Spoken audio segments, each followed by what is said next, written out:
Good morning, everybody. Good morning. Good morning. Happy Sunday. Happy Sunday. We open today with a beautiful song by Ray Stevens. It's an oldie and a really goodie. It's called Everything is Beautiful, and a great reminder of a perspective for each of us to keep in mind. Welcome to those of you in Facebook and YouTube. Thank you so much for joining us, and thank you for joining us here in the chapel today. What an honor and privilege it is to be here. We'll begin with today's opening prayer. God is love. Love is God. The divine spark of God is within us, and we are within the great divine. We are one with love. We are one with each other. And though we are physically separate here, and while we often forget, may we always strive to find our way home to God, Creator, Spirit. May we always find our way home to love. And it is made so today. Amen. Reverend Lynn, I invite you to the podium.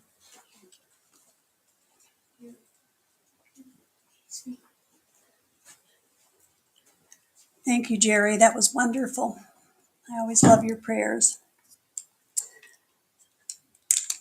Sorry. I'm wearing two glasses now.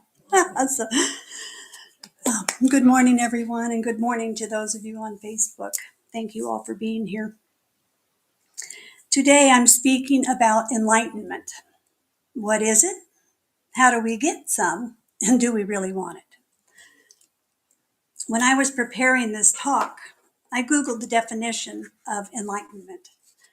What came up was the Age of Enlightenment, also known as the Age of Reason. This was an intellectual movement that emphasized reason, science, and individualism to enlighten society. By holding a profound sense of optimism and the consequent shedding of old superstitions, it was hoped that human society would improve. The main doctrines, hello, welcome.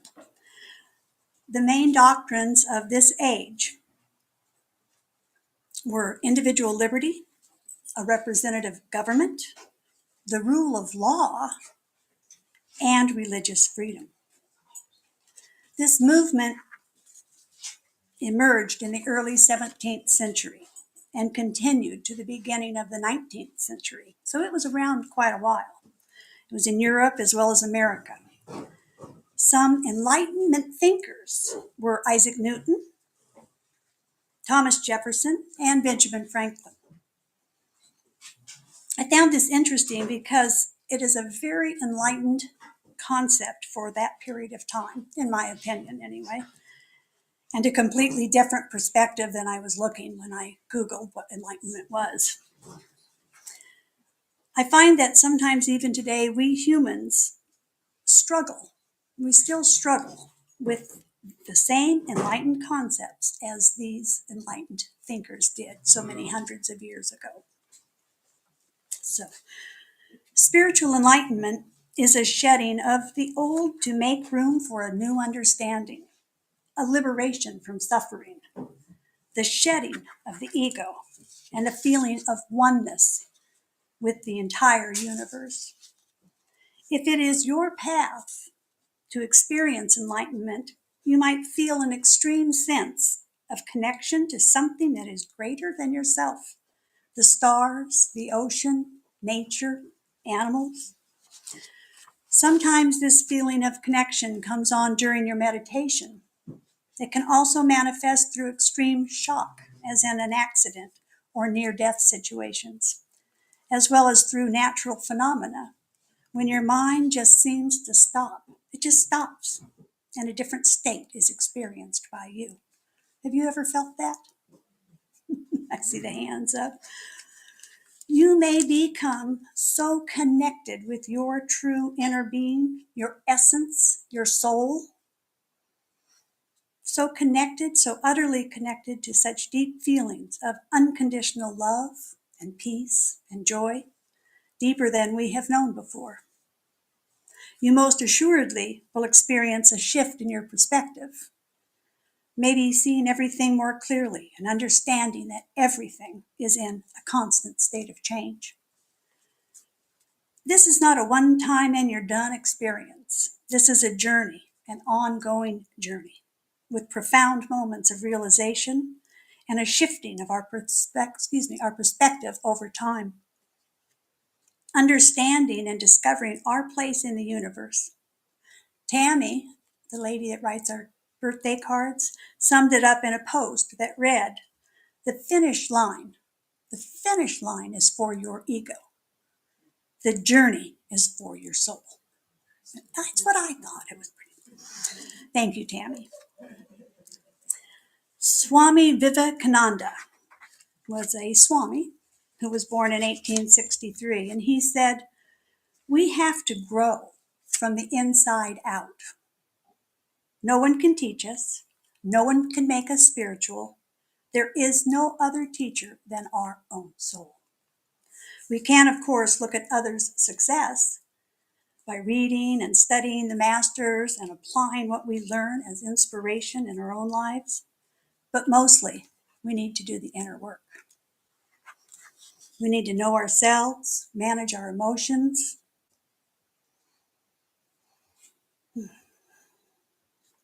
and stay grounded in the present moment while we are still learning and from the past while continuing to grow and move towards the future. It's a lot to ask of one person sometimes, I think.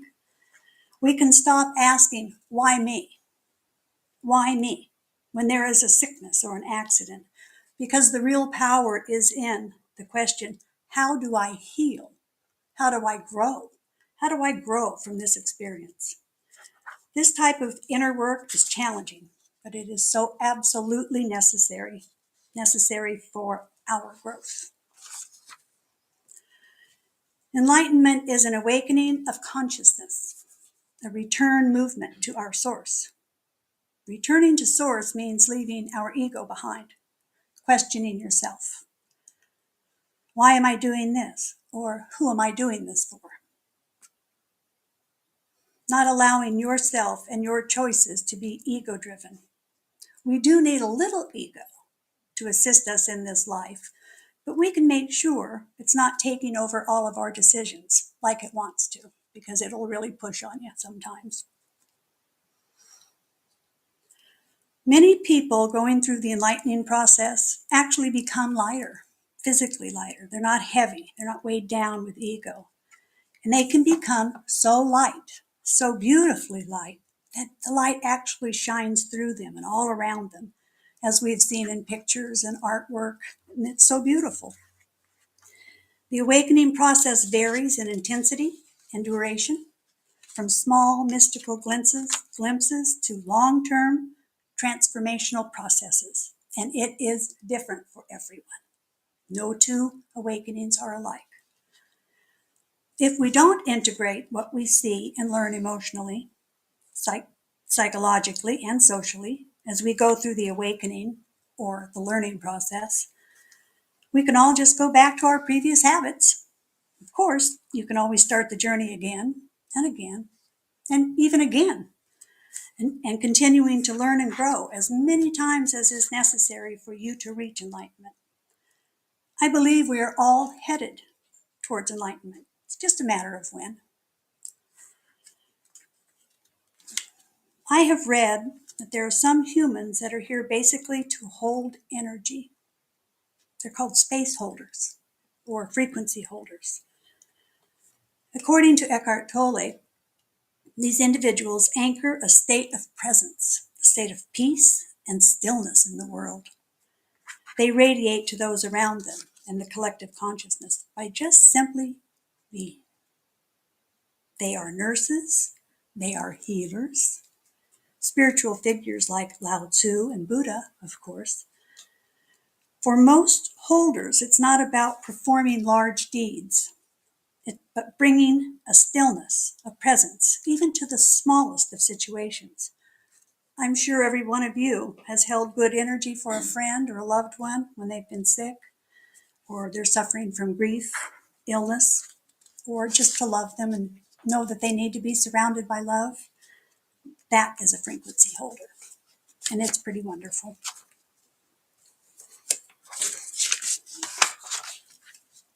When we make decisions or arrive at a conclusion to a concept or a thought about a certain subject, we look at it from all sides and then decide, right? Well, there's a Buddhist prayer of forgiveness that has really made me rethink things. And I'll give you the short version. If I have harmed anyone, knowingly or unknowingly, in any way, please forgive me. And that is the short version. Now, I don't intentionally go around trying to hurt people, but it's the unknowing part that gets to me. I only know so much. I'm only aware of so much. So I say something or I make a decision, assuming by what I know, my limited knowingness, that it causes no harm. But I really don't know always that it doesn't. What about the energy of the decision crossing the ocean or rippling through the air or going off planet? That's called the butterfly effect. It's the unseen connections. Because aren't we all connected to everything? The thought that my decision or the energy of one of my words could travel to places I'm not aware of really made me think. Actually, it freaked me out that one small word could just go off. It was an awakening, let's call it that. Our thoughts ripple across a lake or an ocean or are going through the atmosphere. You've probably seen pictures of it, of a drop of water, a drop going into the water, and it just goes out and out towards infinity, and the circles are moving out. That actually is the butterfly effect. Reverend Connie mentioned it last week in her talk. The thought that one butterfly flapping its little wings could be felt on the other side of the world. Well, that's a big reason for me to always act from love and kindness. We are human, and I'm far from perfect, but I am trying. Just picture that butterfly, everything you say. It got to me. Enlightenment is an amazing goal, but it comes with some not so fun situations also. The dark night of the soul is part of the awakening process. The term goes back to John of the Cross in the 1500s. It's been used a long time, and it is said to be a stage of purification where God seems to be absent, leading to confusion and spiritual darkness. It's actually the death of the ego, but it can feel like depression. Excuse me, or a sense of emptiness, no purpose to anything. Things we value have no value anymore. People can go to a dark place for a while and then emerge in a transformed consciousness, awakening to something deeper, a sense of beautiful purpose, a connectedness to everything. It's rebirth. Nothing real has died. In fact, back in the 5th century, the mystery schools of Egypt and Greece would somehow recreate the dark night of the soul in order to bring about a spiritual awakening in their students. I don't think I'd want that pushed on me. So, not everyone goes through the dark night, but we all notice. We all notice as we awaken what isn't important anymore, or really what is important in life. Because most everything we put value on won't matter. Enlightened people are known to value inner peace, compassion, kindness, and to find joy from within. They focus on spiritual growth and contributing to others' well-being while still being open and curious about life. People we know, excuse me, people that we know that were or are fully enlightened, Jesus, Buddha, Mother Mary, and St. Anne, those are some good examples. And alive today are the Dalai Lama, Amma the Hugging Saint, Mother Mira, Eckhart Tolle, and one American. and his name is Adyashanti.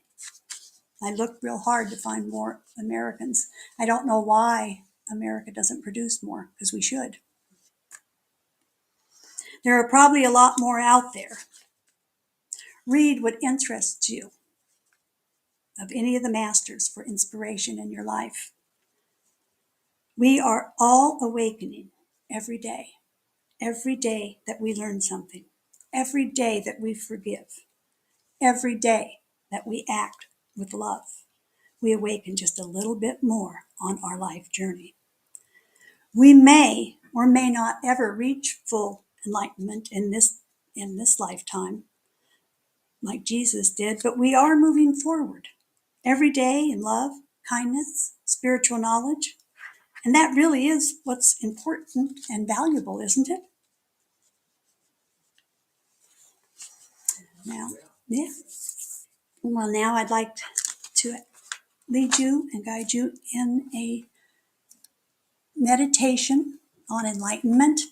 And if you at home would like to join and hear, you can put your hand on your heart or on your lap. I'm going to show you a mudra. This is called the Mudra Uttrabodhi, which translates into mudra of supreme enlightenment. So we might become a little enlightened by using this, who knows? So we put our hands at our chest in prayer position. And all your fingers go down except your index and your thumb. So we want to do as so. So it looks like this. Okay. And we can hold it here at our heart or down at your navel, whichever is most comfortable. Keep your arms loose. And this is the mudra. Now, if you'll take a deep breath, breathing in and breathing out. Breathing in and breathing out. We know we are one with Spirit. Breathing into this oneness, this knowingness of our connection with all of life, all of peace, all of grace. Remembering who we truly are. Knowing that everything happening in our world is the work of the divine, even if we cannot understand it. Remember breathing in and breathing out. Breathing in is the ebb and flow of all life. Breathe in the breath of life. The breath of life is all around us. We just breathe it in and breathe out. As we consciously align ourselves with Spirit, with peace, and with gratitude, and love for all life, Mother Earth, and the stars, we can release what no longer serves us. So there is room for everything that is good. So breathe in and breathe out. Breathe in and breathe out.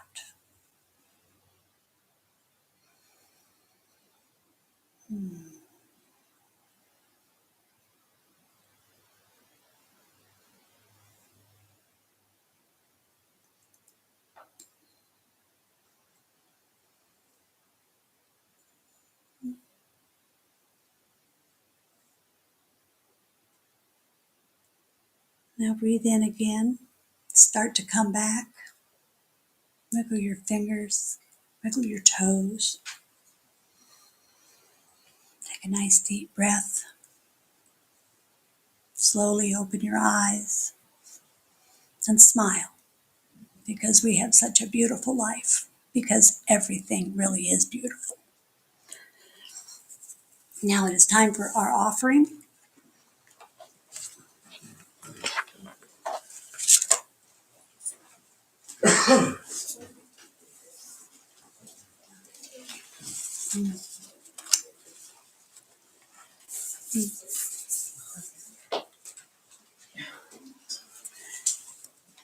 As we prepare our offerings to the home center, Let's hold it in our hands and charge it up with the energy of alignment, generosity, and sacred intention. We know that we are part of the greater circulation of good and that our gifts will multiply for the highest healing, growth, and service to us and our community. As the basket is coming around, please fill it with your blessings. And we thank you for your generosity and for continuing to support our good works. And so it is. Jerry, Reverend Jerry's going to come up and dazzle us with a story, I think. I like that. Thank you. Thank you. Thank you.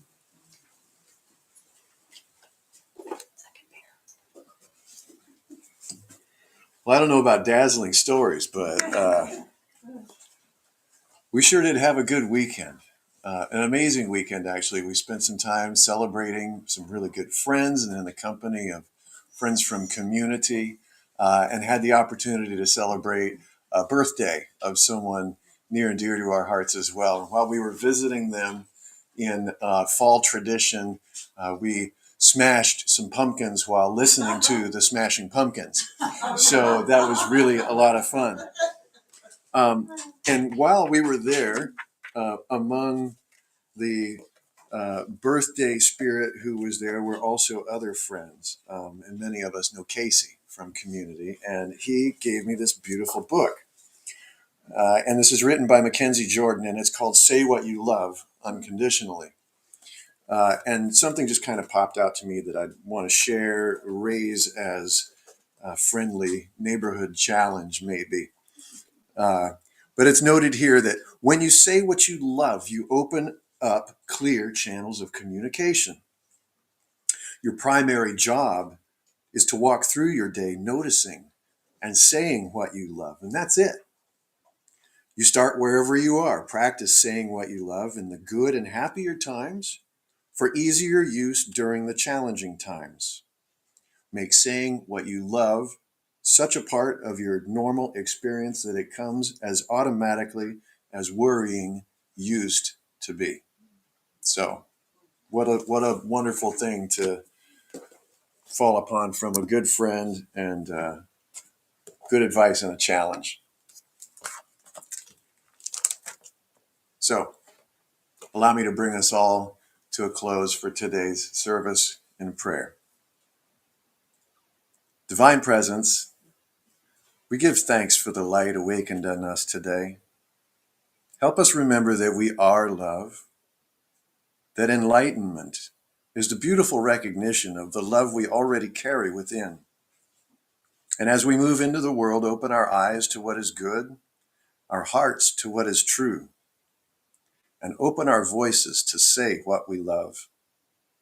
May our words fall upon ourselves and on others as blessings. May our awareness be clear and our moods be bright, in the faith and in the knowing that love will guide us home again and again. And so it is. And for those of you on Facebook and YouTube, thank you so much for being here with us. It's truly a pleasure. We hope to see you here in Salem sometime soon. Goodbye.